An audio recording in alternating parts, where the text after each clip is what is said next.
संख्या 9 दिए गए विषय एक देश एक चुनाव वर्तमान की आवश्यकता है का परिचय देने जा रहे हैं। चुनावों में मतदान की ताकत। चुनावों में मतदान की ताकत लोकतंत्र का आधार है। हमारे प्रथम राष्ट्रपति डॉक्टर राजेंद्र प्रसाद के इस वक्तव्य से मैं अपनी बात प्रारंभ करना चाहूंगी।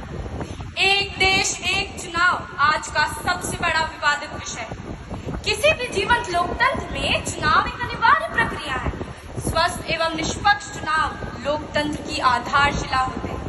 भारत जैसे विशाल देश में निर्बाध रूप से निष्पक्ष चुनाव करवाना हमेशा से ही एक चुनौती रहा है।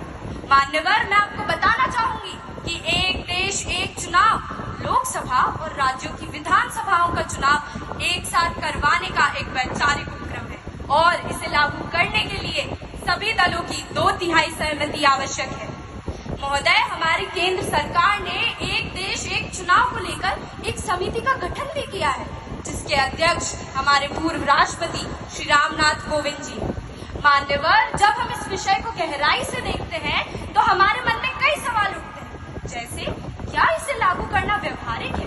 क्या जो हमारे देश के सभी राजनीतिक दल हैं वे इससे सहमत हो पाएंगे, या फिर क्या यह हमारे देश के हित में सिद्ध हो? तो इन्हीं सवालों के जवाब देने के लिए, इस विषय के पक्ष में बोलने के लिए मैं अपनी साथी को मंच पर बुलाना चाहूंगी।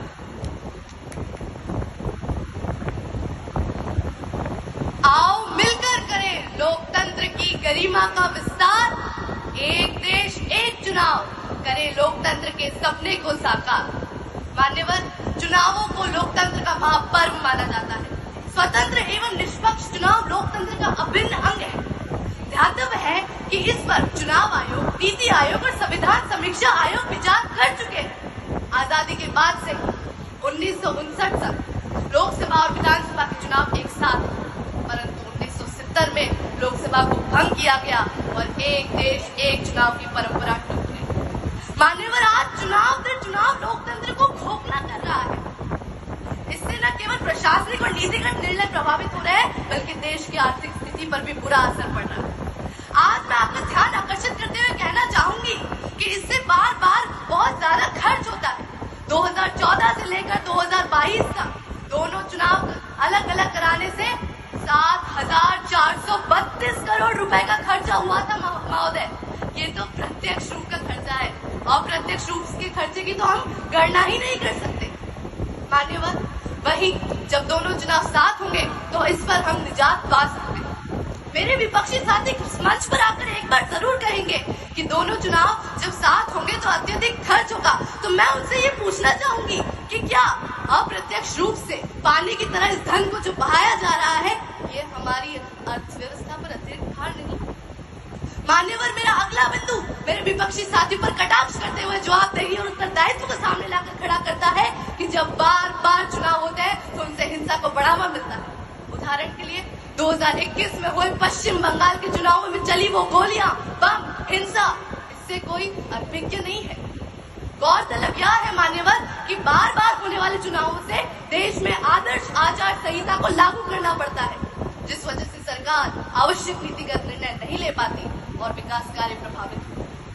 मान्यवर, सरकार तो न जाने कौन कौन से हथकंडे अपनाती है सिर्फ और सिर्फ चुनाव को जीतने के लिए। 2024 के लिए आज तो सरकार निःशुल्क मोबाइल का वितरण भी करवा रही है। आखिर क्यों? सिर्फ और सिर्फ उस शासन की कुर्सी को हासिल करने के लिए। राजनेता तो सिर्फ देश हित से उठकर अपनी रोटियां ही सेक रहे हैं। मान्यवर, मेरा अगला बिंदु संविधान संशोधन का। मेरे विपक्षी साथी इस मंच पर आकर एक बार यह जरूर कहेंगे कि संविधान संशोधन तो देश के हित में ही नहीं है। परंतु मान्यवर, कश्मीर को भारत से अलग रखने वाली धारा 370 और जीएसटी को लागू किया गया, ये सभी संविधान संशोधन देश हित में ही है।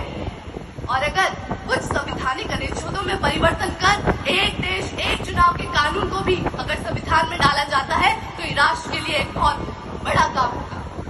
अंत में अपनी वाणी को विराम देते हुए कुछ पंक्तियां कहना चाहूंगी, आप सभी से गौर कीजिएगा कि योगेश्वर को तो अब चक्र चलाना ही होगा, अर्जुन को अब अपना बाण उठाना ही होगा। इस पवित्र भूमि के पुनरुत्थान के लिए हमें एक देश एक चुनाव को लाना ही होगा। अब मैं अपनी साथी को मंच पे आमंत्रित करना चाहूंगी ताकि वो आपको इस विषय की जड़ों तक पहुंचा सके।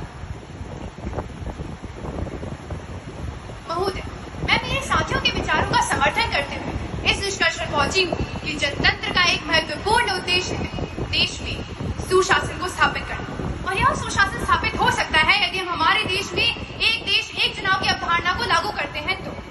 महोदय, ऐसा करने से हमारे देश में एक ऐसी स्थिरता और निरंतरता आएगी जिसके कारण हम जितना समय हर वर्ष चुनाव करने में व्यय कर देते हैं उतना समय हम हर वर्ष हमारे देश की प्रगति में लगा सकते हैं, उसके विकास में लगा सकते हैं, देश हित के लिए नई नीतियां बनाने में लगा सकते हैं। महोदय, यदि ऐसा होता है तो हमारे देश में इतनी समृद्धि आ जाएगी कि हर घर खुशहाली के लिए जीते। महोदय, यदि यह कानून पारित होता है तो हमारे देश की कई चुनावी समस्याओं से भी हमें हम अंकुश लगा सकते हैं। महोदय, जैसे कि हमारे संविधान में संवैधानिक संशोधन करने का काफी अच्छा प्रावधान है, उसका क्यों हम इस्तेमाल नहीं कर सकते। महोदय, यदि एक कानून इतना कुछ एक संविधान भी कर सकता है, यदि एक कानून इतना ज्यादा परिवर्तन लाकर देश के भविष्य को बदल सकता है, तो क्यों हम एक सकारात्मक रूप से इस कानून को सोचकर नहीं ला सकते? क्यों हम देश के लिए परिवर्तन को स्वीकार नहीं कर सकते? महोदय, अंत में मैं अपनी वाणी को विराम देते हुए बस इतना ही कहना चाहूंगी कि बात निकली है तो दूर तलक तक जाने दो, बात निकली है तो दूर तलक तक जाने दो, समुद्र की गहराई गोताखोरों को बताने दो। ठोस किनारे पर खड़े होकर सच का तमाशा देखने वालों, गुजारिश है कि स्वार्थ छोड़कर देश हित को सामने आने दो, देश हित को सामने आने दो।